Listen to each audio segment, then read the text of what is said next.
का स्वदेशी उत्पादन 70 लाख टन बढ़ाने के लिए 6 उर्वरक संयंत्रों का उद्धार किया जा रहा है।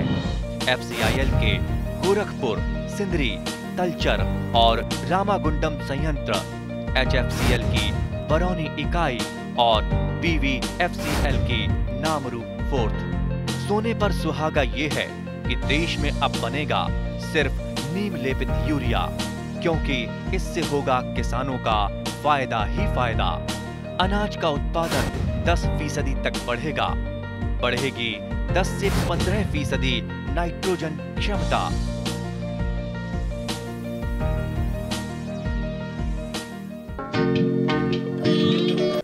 গ্ৰীষ্ম আৰু বৰ্ষাকালীন বতৰত হোৱা শাক পাচলিসমূহৰ ভিতৰত লাও হ'ল এবিধ লেখত ল'বলগীয়া লাভজনক পাচলি। বৰ্তমান গ্ৰীষ্মকালীন বতৰত নগাঁও জিলাৰ কলিয়াবৰ কৃষি মহকুমাৰ অন্তৰ্গত কুহিমাৰী গাঁৱৰ কৃষকসকলে ব্যৱসায়িক ভিত্তিত বিভিন্ন শাক পাচলিৰ লগতে লাওৰ খেতি কৰা দেখা গ'ল। কলিয়াবৰ কৃষি মহকুমাৰ অন্তৰ্গত কুহিমাৰী গাঁওখনৰ এজন প্ৰগতিশীল কৃষক ৰঞ্জন দাসে 1 বিঘা মাটিত বৰ্ণশংকৰ জাতৰ সঁচ ব্যৱহাৰ কৰি লাও খেতি কৰা দেখা গ'ল। ব্যৱসায়িক ভিত্তিত কৰা লাও খেতিডৰাৰ কৃষি কাৰ্য, প্ৰতিপালন আৰু বিপণন সম্বন্ধে প্ৰগতিশীল কৃষক ৰঞ্জন দাসে আমাৰ আগত এইদৰে কয়। আপোনাৰ মাটি কিমান আছে? মাটি মোৰ সবজিৰ মাটি এনে 7 বিঘা আছে। এক জায়গাত নাই, বেলেগ বেলেগ জায়গাত আছে। এটা সবজি কৰিছে? কি কি কৰিছে? বৰ্তমান পটল আৰু লাও আছে। পটল ক'ত আছে? পটল এইটো সাইডত আছে। আৰু লাও? লাও এইটো হয়। কেই বিঘা? ইয়াত 1 বিঘা আছে। কি জাত কৰিছে? এইটো বিএনআৰ কিষাণ। এইটো কি হাইব্ৰিড নেকি? হাইব্ৰিড হয়। বিএনআৰ কিষাণ। বিএনআৰ কিষাণ? বিএনআৰ কোম্পানী হয়। পেকেটটোৰ নাম হ'ল কিষাণ। 1 বিঘা কাৰণে কিমান লাগিছে লাও গুটি? গুটি এনে ধৰি 3 পেকেটত হৈ যায়। আমি মানে সিজনটো অফ সিজন যে, এই কাৰণে মানে বাৰিষা আছিল, এই কাৰণে মই 5 পেকেট পুলি বনাইছো। 5 পেকেটত কিমান থাকে? 50 গ্ৰাম। এইটো কোন মাহত গুটি পেলাইছিলে? মই এইটো আহাৰৰ 15 মানত পেলাইছিলো। আহাৰ মাহৰ 15? আচ্ছা। এই পুলিটো কেইদিনীয়া পুলি ইয়াত লগাইছে? মই 20 দিনে, 15 দিনে, 18 দিনে পুলি লগাইছো মই ইয়াত। একদম সৰুতে লগাইছে? সৰুতে লগাইছো। মানে ওপৰত ফাৰ্ষ্টত তিতাকেৰেলা আছিলে, তিতাকেৰেলা চাহ আছিলে। তেতিয়া চাহ থাকোতে মানে ওপৰত যদি চাহ থাকে পুলি সৰু লগালে ইমান হেৰি নহয়, এইকাৰণে মই সৰুতে দিছিলোঁ। সৰুতে আৰু কি লাভ হয় সৰুতে লগালে? সৰুতে লগালে মানে গাছটো ভাল হয়, মানে অলপ সোনকালে গাছটো বগাই যায়, এইকাৰণে মানে সৰু লগালে এইটো হেৰি হয়। এইটো কোন মাহত লগাইছিলে? এইটো মই শাওনৰ 8 তাৰিখ মানত লগাইছিলোঁ। এতিয়া ইয়াত পুলি ৰোৱাৰ পিছত কিমান দিনৰ পিছত লাও ছিঙিছে? কিমান দিন লাগে? মই 2 মাহ লগা নাই, ধৰি লওক 50 দিনৰ ভিতৰত মই ছিঙিছোঁ ফাৰ্ষ্ট ছিঙা। লাও ছিঙিছে? এতিয়া কেইবাৰ ছিঙিলে? এবাৰ লৈ 2 বাৰ হ'ল, একেবাৰে নতুন হয়। আজি আহিনৰ কেইদিন হ'ল? 5-6 দিন হৈছে? এনেকুৱাই হৈছে। 2 বাৰ ছিঙিলে? 2 বাৰ মাত্ৰ ছিঙিলোঁ। মানে ফাৰ্ষ্ট ছিঙাত 40টা হৈছিলে, এতিয়া ডাবল হৈছে ধৰি লওক প্ৰায় 80-90টা হৈছে আৰু। আচ্ছা, ইয়াতে মূল পথাৰত আপুনি সাৰ দিছিলে?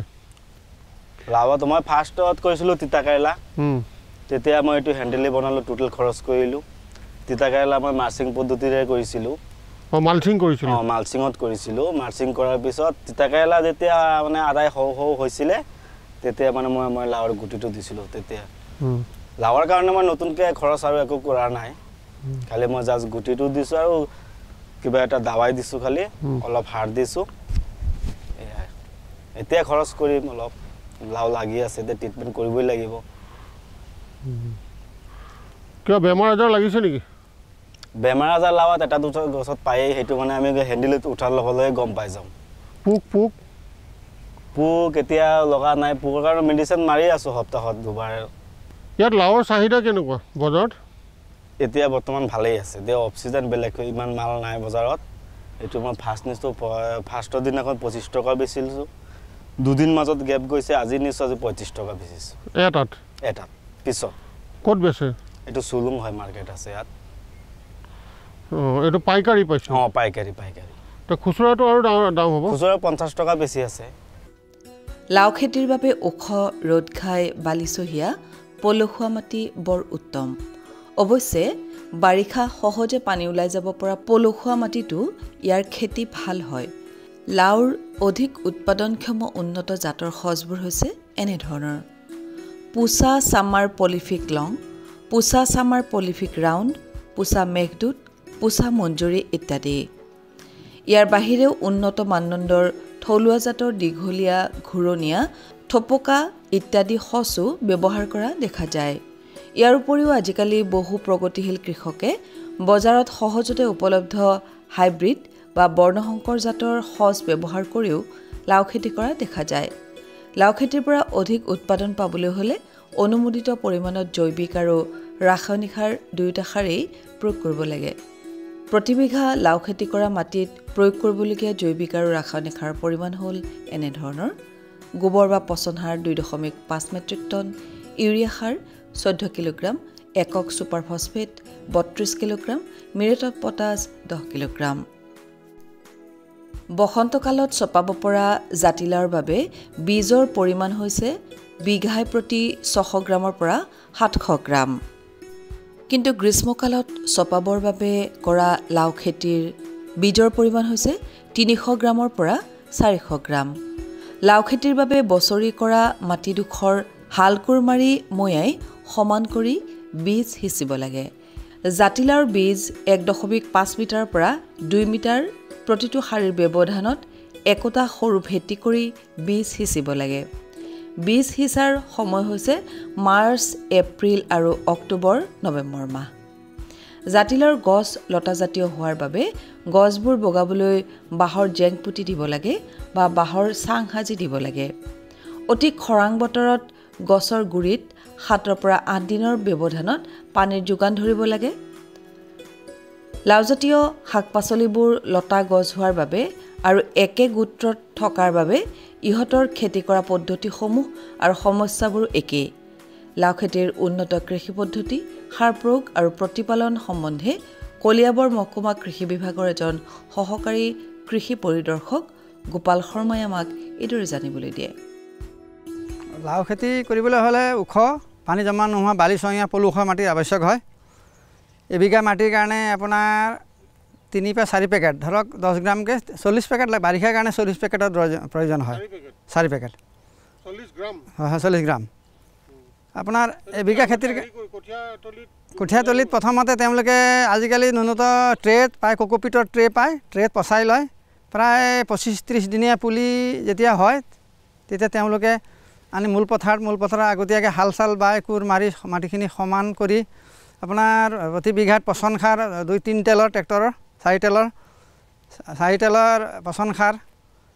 পেলাই লয় তাৰপিছত আপোনাৰ urea 12 kilogram single super phosphate 1 বেগ 50 কিলোগ্ৰাম আৰু আপোনাৰ লাওত 20 কেজিমান মিউৰেট অফ পটাছ লাগে এইখিনি ইউৰিয়াখিনি আপোনাৰ 12 কেজিৰ আধাখিনি 6 কেজি বেচেলত দি দিয়ে প্ৰথমতে 6 কেজি ইউৰিয়া 1 বেগ সুপাৰ ফসফেট আৰু আপোনাৰ 20 কেজি মিউৰেট অফ পটাছখিনি সমুদায় দি সেইবাৰ হাল চাহ কৰাৰ আগতেকে দি লৈ সমান কৰি ময়াই দি এই ঘৰতে বা পলিবাৰীত প্ৰস্তুত কৰা পুলিখিনি আনি তেওঁলোকে 5 ফুট 6 ফুট মানে 6 ফুট 6 ফুটত ৰ' to row' 6 foot line to লাইনো 6 ফুট এনেকৈ মানে তেওঁলোকে লগাই লয় আৰু এই লগোৱাৰ লগতে তেওঁলোকে কমেও 100 বা 120 ডাল বাঁহ লাগে আৰু 100 বা 120 ডাল বাঁহ লাগে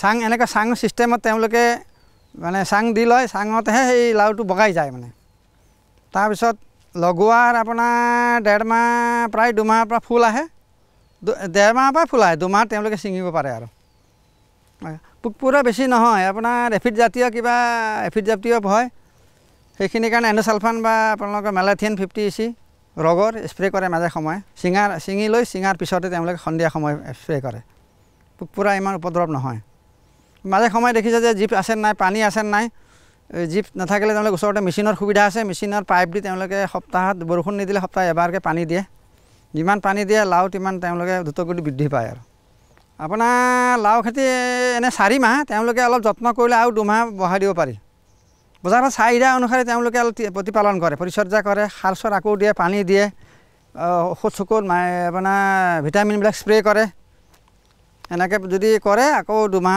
মানে ডিউৰেশ্যনটো বাঢ়ি যায় বজাৰত চাহিদা চাই লয় যদি দৰটো বা দামটো ঠিকে থাকে তেন্তে তেওঁলোকে প্ৰতিপালন আকৌ বেছিকৈ কৰে যদি দেখা যায় যে ৰেটটো কমি আহিছে যে অন্য এটা খেতি কৰিলে লাভৱান হওঁ নেকি এই চিন্তা কৰি পিছলৈ ৰেটৰ ওপৰত নিৰ্ভৰ কৰি তেওঁলোকে আৰু এটা খেতিলৈ মন দিয়ে এই লাওখিনি তলৰ মাটিখিনি দেখা যায় এই বনবাদ নিৰণি কৰি তেওঁলোকে ধনিয়া এটা মছলাজাতীয় শস্য ধনিয়া পাচলি ৰজা বুলিয়ে কয় এই মছলা শস্য এই ধনিয়া তেওঁলোকে বিঘাই যদি 5-6 কেজিকৈ ধুনীয়াকৈ হালকুৰ মাৰি পচন সাৰ অলপ দি যদি ধনিয়া পেলাই থৈ দিয়ে তেওঁলোকে 1-1.5 মাহ পিছতে তুলি মুঠা বনাই বজাৰত বেচিব পাৰিব 4-5 টকা মুঠাকৈ তেওঁলোকে বেচিব পাৰিব মাজে মাজে জলকীয়া লগাব পাৰিব তেওঁলোকে এই চাৰিওফালে জলকীয়া বা পিঁয়াজৰ গুটিও মাজে মাজে সিঁচিব পাৰিব উন্নত জাতৰ সজ অনুমোদিত পৰিমাণত জৈৱিক সাৰৰ লগতে ৰাসায়নিক সাৰৰ ব্যৱহাৰ সময়মতে উপযুক্ত শস্য সুৰক্ষা ব্যৱস্থাপনা গ্ৰহণ নিয়ন্ত্ৰিতভাৱে জলসিঞ্চন প্ৰয়োগ কৰি উন্নত পদ্ধতিৰে শাক-পাচলিৰ খেতি কৰিলে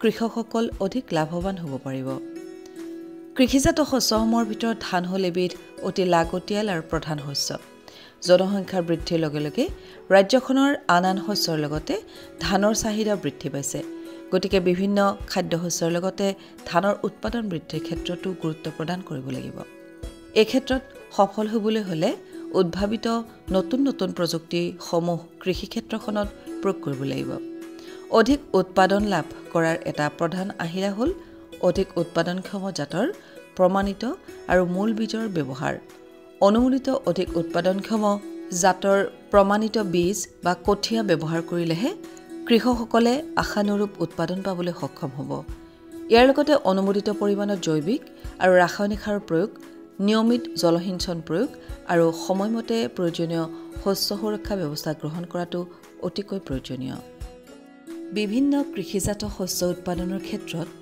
নগাঁও জিলাৰ অন্তৰ্গত কলিয়াবৰ কৃষি মহকুমাটো হ'ল এটি লেখত ল'বলগীয়া মহকুমা ইয়াৰ কৃষকসকলে শাক-পাচলি তৈলজাতীয় শস্য আৰু মাহজাতীয় শস্যৰ লগতে ধান উৎপাদনৰ ক্ষেত্ৰতো যথেষ্ট গুৰুত্ব দিয়া দেখা যায় কলিয়াবৰ কৃষি মহকুমাৰ হাটবৰ কৃষি চক্ৰৰ অন্তৰ্গত ধৰমপুৰ নলতলি গাখীৰখাটি বৰঘুলি আৰিমৰা এৰাকলং ইত্যাদি গাঁৱৰ কৃষকসকলে অন্যান্য শস্যৰ লগতে বিস্তৃতভাৱে শালি ধানৰ খেতিও কৰা দেখা যায় ধৰমপুৰ নামৰ গাঁওখনৰ এজন প্ৰগতিশীল কৃষক নিপুল বৰাই স্বৰ্ণমাধুৰী নামৰ এবিধ উৎপাদনক্ষম জাতৰ কঠীয়া ব্যৱহাৰ কৰি 4 বিঘা মাটিত শালি ধানৰ খেতি কৰা দেখা গ'ল উন্নত পদ্ধতি ব্যৱহাৰ কৰি কৰা শালি ধান ধৰাৰ কৃষি কাৰ্য প্ৰতিপালন আৰু শস্য ৰক্ষাৰ সম্বন্ধে প্ৰগতিশীল কৃষক নিপুল বৰাই আমাক এইদৰে জনায় আপোনাৰ মাটি কেই বিঘা মাটি ইয়াততো আছে প্ৰায় 15 বিঘামান আছে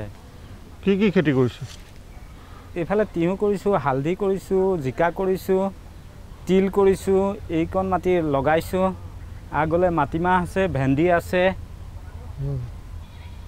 এই ধান এইটো ধান কেই বিঘা কৰিছে ধান 4 বিঘা কি জাত কৰিছে এইটো স্বৰ্ণ মছুৰি এইটো হাই মানে অধিক উৎপাদনক্ষম জাত উন্নত জাত হয়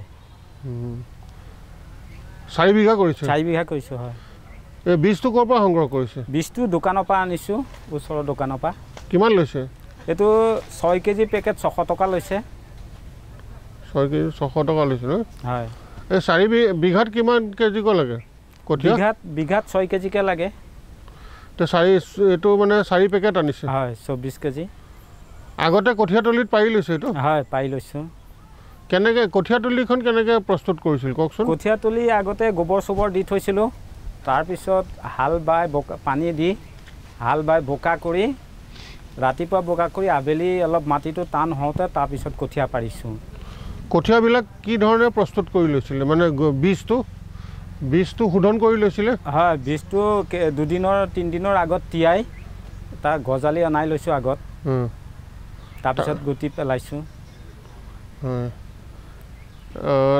কেইদিনীয়া কঠীয়া ইয়াত ৰুইছিলে ইয়াত এমাহ 30 দিনৰ পাছত লগাইছোঁ এমহীয়া কঠীয়া হয় এমহীয়া কঠীয়া কিমান ডাঙৰ হয় ডাঙৰ হৈছে 5 ইঞ্চি 6 ইঞ্চি কেই পাত আহে কেইপাত 4-5 পাত 5 পাত এনেকুৱা হয় তোমাৰ ৰুব পৰা হয়নে হয় ৰুব পৰা হয় ধান খেতিৰ পৰা অধিক উৎপাদন পাবলৈ হ'লে কৃষকসকলে উচ্চ উৎপাদনক্ষম জাতৰ বীজ ব্যৱহাৰ কৰাৰ লগতে ইয়াৰ পৰিপুষ্টিৰ বাবে অনুমোদিত পৰিমাণত ইউৰিয়া একক ছুপাৰ ফছফেট পটাছ সাৰৰ উপৰিও জিংক ছালফেট নামৰ সাৰবিধো ব্যৱহাৰ কৰাৰ প্ৰয়োজন ৰাসায়নিক সাৰৰ উপৰিও মাটি প্ৰস্তুত কৰাৰ সময়তে বিঘাই প্ৰতি 1.5 বা 2 মেট্ৰিক টন জৈৱিক সাৰ যেনে শুকান গোবৰ বা পচন সাৰ প্ৰয়োগ কৰিব লাগে ধান খেতিৰ উৎপাদন বৃদ্ধিৰ বাবে নিয়মীয়াকৈ জলসিঞ্চন প্ৰয়োগ কৰাটো বৰ প্ৰয়োজনীয় তাৰোপৰি ধান খেতিডৰাৰ যাতে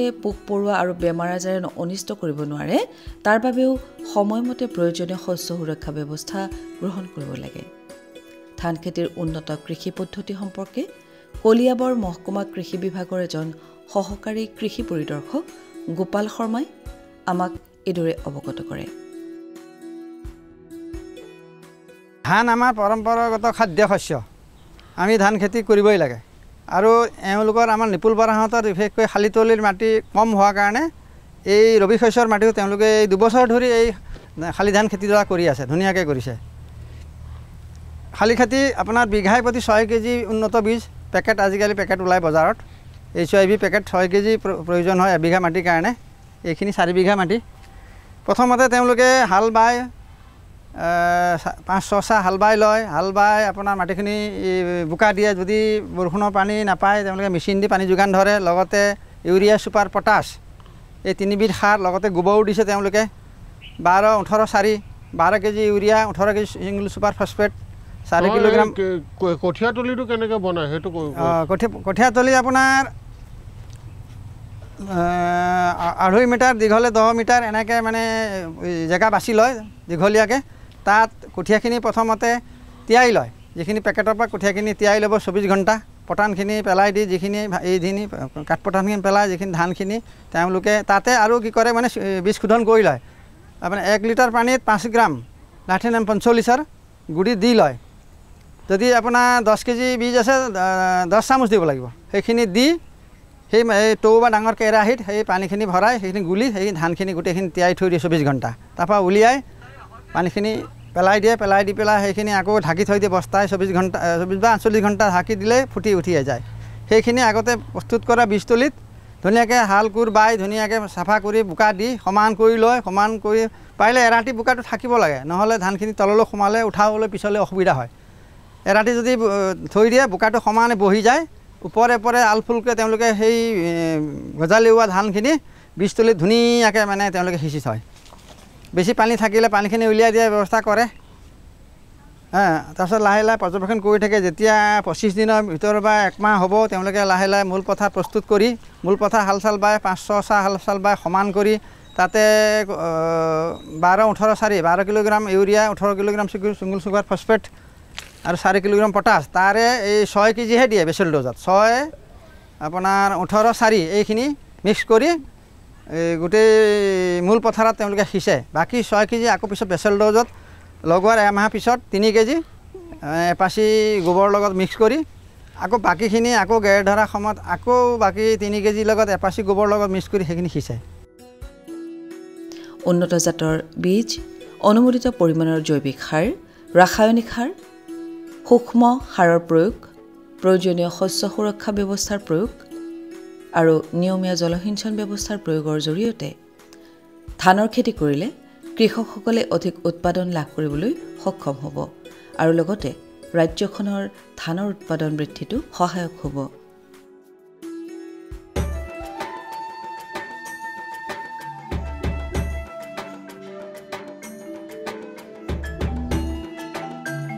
এইখন অসমৰ লক্ষীপুৰ গোৱালপাৰা অঞ্চলৰ বাইদা গাঁও এই গাঁৱৰ নিৰীহ ৰাভাক এতিয়া প্ৰগতিশীল কৃষক হিচাপে সকলো গাঁওবাসীয়ে সন্মান কৰিছে অৱশ্যে পৰম্পৰাগত কৃষিক উদ্যোগীকৰণলৈ ৰূপান্তৰিত কৰাৰ সিদ্ধান্তৰ বাবে তেওঁ বিৰোধিতা কৰা হৈছিল নিৰীহ ৰাভা পৰম্পৰাগত শস্যৰ খেতি কৰা কৃষক পৰিয়ালৰ আছিল কিন্তু যেতিয়া তেওঁ অইল পাম্পৰ খেতিৰ সুবিধা বিষয়ে গম পালে তেতিয়া তেওঁ ইয়াক গ্ৰহণ কৰাৰ সিদ্ধান্ত ল'লে। চৰকাৰৰ পৰা আৰ্থিক আৰু কাৰিকৰী সাহায্য লাভ কৰি national mission on edible oils oil পামৰ অধীনত নিৰীহ ৰাভাই অইল পামৰ পুলি ৰোপণ কৰিবলৈ আৰম্ভ কৰিলে। প্ৰায় 4 বছৰৰ পাছত তেওঁৰ অইল পামখিনি ফল-মূলেৰে ভৰপূৰ হৈ পৰিল। এই ফলবিলাকৰ বিক্ৰীয়ে তেওঁৰ মুখত সুখৰ জোৱাৰ কঢ়িয়াই অনাৰ বিপৰীতে তেওঁৰ সিদ্ধান্তৰ বিৰোধিতা কৰা সকলো আচৰিত হৈ গ'ল। অইল পাম খেতি কৃষকসকলৰ বাবে অতি উপকাৰী। অইল পামৰ ডাঙৰ হোৱা গছবোৰে প্ৰতি হেক্টৰত 20 পৰা 25 টন ফল উৎপাদন কৰে আৰু প্ৰায় 30 বছৰ ধৰি ফল দি থাকে। অইল পাম ফলৰ পৰা আন সকলো প্ৰকাৰৰ তেলৰ গুটিতকৈ 10 গুণ বেছি তেল পোৱা যায়। ইয়াৰ দ্বাৰা কৃষকসকলে আন শস্যতকৈ 10 গুণ বেছি উপাৰ্জন কৰিব পাৰে। মই তৈল খিজুৰ খেতি কৰাৰ কাৰণে আমাৰ গাঁৱলৈ বিভাগীয় ফালৰ পৰা আহিছিল আৰু তেওঁলোকে সাধাৰণ সভা বহাই কিনে আমাক যিটো মানে শিকাই দি গৈছিল, তেওঁলোকে কৈছিল যে এই খেতিটো কৰক, আপোনালোকে চৰকাৰৰ পৰা ৰাজ সাহায্য প্ৰদান কৰা হ'ব। আৰু সেই হিচাপতে মই ঠিৰাং কৰিছিলোঁ যে ময়ো এই খেতিটো কৰিম বুলি। মই নিজে এই খেতিটো কৰিলোঁ। মই খেতি কৰাৰ লগে লগে ৰাইজৰ মানুহে কিছুমানে বিৰোধিতা কৰিছিল। বিৰোধিতা কৰাৰ পিছত তথাপিও সিহঁতৰ কাণ সাৰ নকৰাকৈ মই নিজে মনোমতভাৱে এই খেতিটো কৰিছোঁ। কৰাৰ পিছত মই এতিয়া এই খেতিৰ পৰা যিটো উৎপাদন হৈছোঁ মই নথৈ সুখী। আৰু মোৰ দেখি এতিয়া ৰাইজে এই খেতি কৰাৰ কাৰণে বহুত আগ্ৰহ হৈ আছে আৰু পুলি বিচাৰি আছে মোৰ ওচৰত যোগাযোগ কৰাৰ কাৰণে। আৰু ময়ো ৰাইজক কৈছিলোঁ যে হ'ব, তেতিয়াহ'লে মই আপোনালোকক সহায় সহযোগিতা কৰিম বুলি মই কথা দিছোঁ।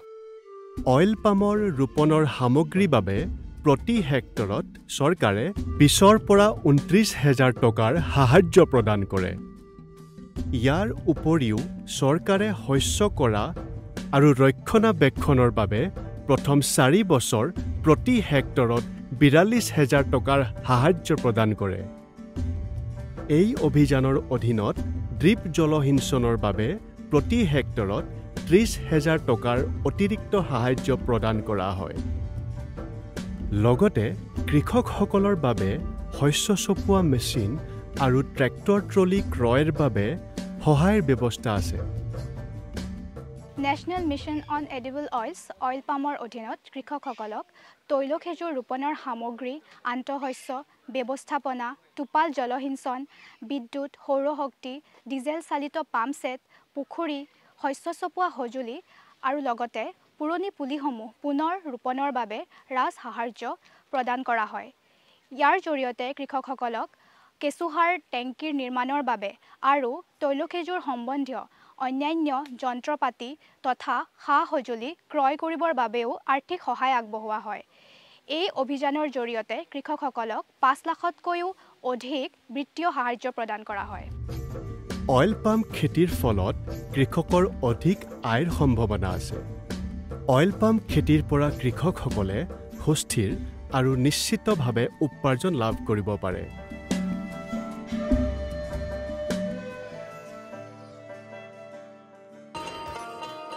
किसान भाइयों गांठ बांध लो, बहुत है काम की, समृद्धि के पैगाम की। मिट्टी के मिजाज को समझो, मिट्टी के हर राज को समझो, मिट्टी की तुम जांच कराओ, मुफ्त सॉइल हेल्थ कार्ड ले जाओ। कभी मुनासिब बीज लगाओ, सही किस्म की खाद ले आओ, जितनी जरूरी उतनी डालो, सही मात्रा खुद पहचानो, इसको अपना मंत्र बना लो, मिट्टी की सेहत तो जानो। बात बहुत है काम की, कम लागत अधिक वरदान की। किसान भाइयों गांठ बांध लो, आज ही मिट्टी की जांच कराएं, राज्य सरकार के कृषि अधिकारी से संपर्क करें और मुफ्त में सॉइल हेल्थ कार्ड पाएं। कृषि और किसान कल्याण मंत्रालय द्वारा किसान हित में